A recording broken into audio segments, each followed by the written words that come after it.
Όπως δεν πάει και κανένας ιδιώτης να στήσει εργοστάσια ηλεκτρικής ενέργειας στα μικρά νησιά. Θέλουν πρώτα οι μεγάλες επιχειρήσεις να κάνουν τα δίκτυα και αυτοί να πάρουν το κομμάτι του εμπορίου για να το διαχειρίζονται. Τίποτα. Τι εννοώ. Υπάρχει παράλληλο δίκτυο ουσίμου και νερού για την άρδευση και την πλάτα. Υπάρχει. Παράλληλο. Για το Δήμο, εδώ πέρα.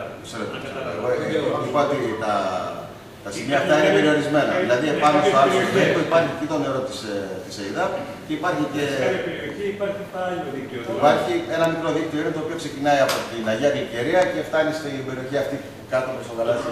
Το δημιουργείτε εσείς. Δεν δημιουργείται. Βέβαια το θέμα είναι ότι εμένα η άποψή μου είναι ότι θα έπρεπε κάποια στιγμή να πούνε και οι υδρομετρητές, γιατί γίνεται κατασπατάληση.